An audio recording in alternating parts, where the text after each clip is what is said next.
Hello students, today you will read the chapter of class 9th, The Sound of Music, written by Deborah Cowley. The sound of music कहानी है एक छोटी बच्ची की, abelian ग्लीनी की। Abelian ग्लीनी की यह बायोग्राफी है जो कि उसकी माँ के द्वारा बताई गई है। राइटर ने एवेलियन ग्लीनी की सारी जानकारी करके यहाँ पर उसको दिया हुआ है, इसीलिए इसका चैप्टर का नाम पड़ा है द साउंड ऑफ म्यूज़िक, यानी कि म्यूज़िक की आवाज़। एवेलियन ग्लीनी जो थी, जैसा कि आप देख रहे हो, वह साउंड को सुनती थी। Listen to sound without hearing it, यानी कि बिना सुने हुए ही वह किसी भी आवाज़ को सुन लेती थी। अब आपको बड़ा ताज्जुब होगा कि एवेलियन ग्लीनी जो थी वो कैसे बिना सुने साउंड को सुन लेती थी। तो यही उसकी एक कहानी है। कहानी स्टार्ट होती है एक रेलवे स्टेशन प्लेटफॉर्म से, जहाँ की एवेलियन ग्लीनी जो है एक ट्रेन का इंतज़ार कर रही है। वह बच्ची जो है 17 वर्ष की है, लेकिन दिखने में वह उम्र में बहुत छोटी है, यानी कि वह 15 या 16 साल की ही नज़र आ रही है।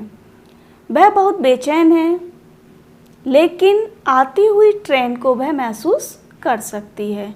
महसूस करने से मतलब क्या है यहाँ पर, क्योंकि वो बहरी है, उसे सुनाई नहीं देता, लेकिन फिर भी वह ट्रेन को महसूस कर पा रही है। कैसे महसूस कर पा रही है उसके बारे में आपको बता रहे हैं।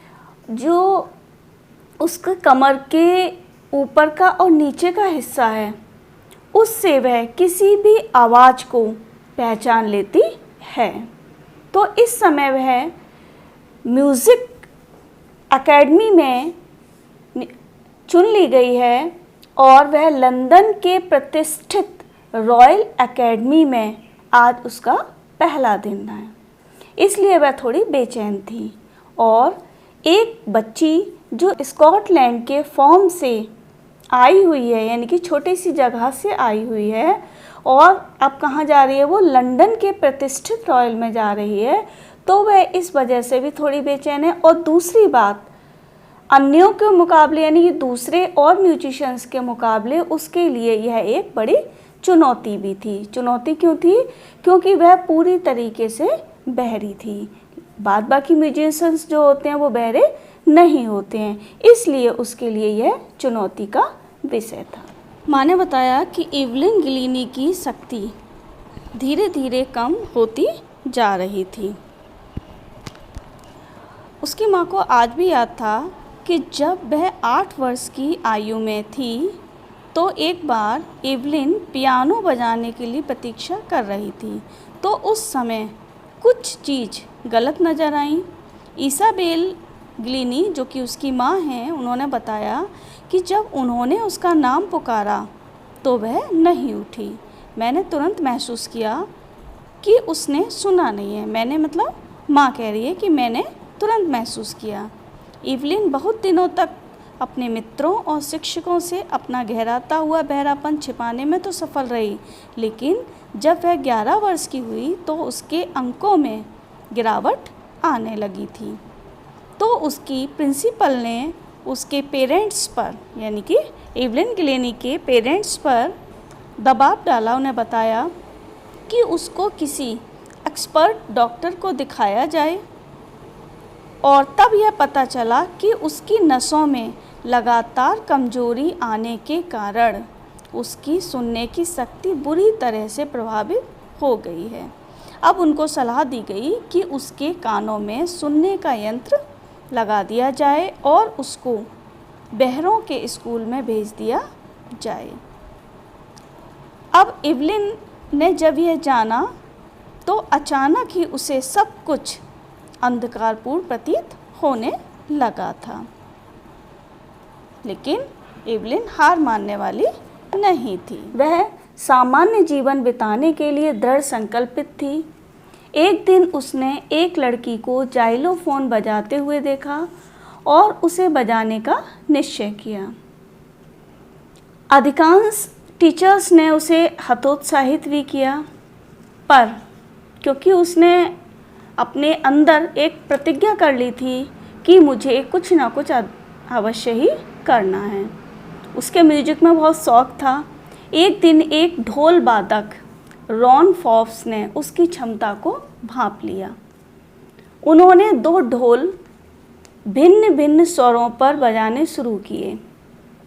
उन्होंने बताया कि बच्ची से कहा उन्होंने कि अपने कानों से मत सुनो, बल्कि अन्य इंद्रियों से सुनो और प्रयत्न करो कि तुम्हें कहाँ से, यानी शरीर के कौन से स्थान से आवाज़ सुनाई दे रही है।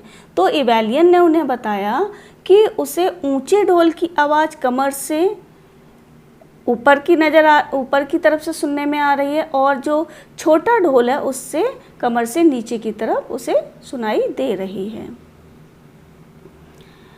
अब उसने इस प्रकार से जब आवाज़ को सुन लिया तो उन्होंने उसे म्यूजिक सिखाया और उसने लगभग सभी म्यूजिक को सीख लिया और उसमें एक्सपर्ट भी हो गई। जगह जगह उसने फंक्शन अटेंड किए और सभी में उसे इनाम भी दिया गया और उसकी सराहना भी की गई। उसकी एक और ख़ासियत थी कि अगर लकड़ी के स्टेज पर वह काम करती थी, यानी कि अपना म्यूजिक बजाती थी, तो वह मोस्टली अपने जूते चप्पल जो भी पहने होती थी उसको उतार देती थी, जिससे कि उसे पैरों के द्वारा थिरकन सुनाई देती थी और उससे वह म्यूजिक को पहचान लेती थी। म्यूजिक पर हाथ, किसी भी इंस्ट्रूमेंट पर हाथ रखते ही उसे अपने उंगलियों के पोरों से पता चल जाता था कि जो म्यूजिक की ध्वनि है वो किस टाइप की चल रही है। इसी प्रकार से रॉयल संगीत अकादमी के सामने उसने अपनी प्रस्तुति दी। वहाँ पर उसने अपना त्रिवर्षीय पाठ्यक्रम को पूरा किया और सभी पुरस्कारों को जीता। वह सभी वाद्य यंत्रों को बजाने में भी सिद्धहस्त हो चुकी थी अब तक और अंतर्राष्ट्रीय कार्यक्रम तक पहुंची, जहां से ये स्टोरी स्टार्ट हुई थी। यानी कि जो ट्रेन में वो इंतज़ार कर रही थी, ट्रेन के लिए कहाँ जाने के लिए इंतज़ार कर रही थी, अंतर्राष्ट्रीय, कौन से उसमें बताया था आपको, रॉयल एकेडमी में वह वहाँ पर जा रही थी, लंदन के। तो राइटर जो कह रहा है कि 2 घंटे की बातचीत पर, राइटर की और उसकी एवेलियन गिलीनी की 2 घंटे तक बातचीत हुई और राइटर कह रहे थे कि वह कहीं भी हिचकिचाई नहीं। उसने लगातार राइटर से बात करती रही। उसने फ्रेंच, जापानी लैंग्वेज सभी को सीख लिया था और उसे पता भी नहीं चला कि उसने ये कैसे सीख लिया है। और सन 1991 में उसका रॉयल फिलहार्मोनिक सोसाइटी का उस वर्ष का उसे इनाम भी दिया गया था। तो इस प्रकार से ये जो एवेलियन थी उसकी कहानी से पता चलता है कि वह एक दृढ़ संकल्पित लड़की थी और इसी प्रकार से प्रत्येक को, जबकि सभी के पास सभी इंद्रियां होती हैं, आँखें, कान, नाक, मुंह, सुन सकते हैं, बोल सकते हैं, देख सकते हैं, उसके बावजूद भी हम अपने कर्तव्य को पूरा नहीं करते हैं। और जबकि एवेलियन गिलीनी जो थी उसने सुनने की, उसके पास कला कम थी, उसके बावजूद भी उसने ऐसे क्षेत्र में नाम रोशन किया जो कि बिल्कुल हटकर थी। तो आज का ये चैप्टर था, कैसा लगा आपको बताएंगे आप कमेंट बॉक्स में, और इसके जो क्वेश्चंस आंसर हैं वो आपको बता दिए जाएंगे। Thank you, bye.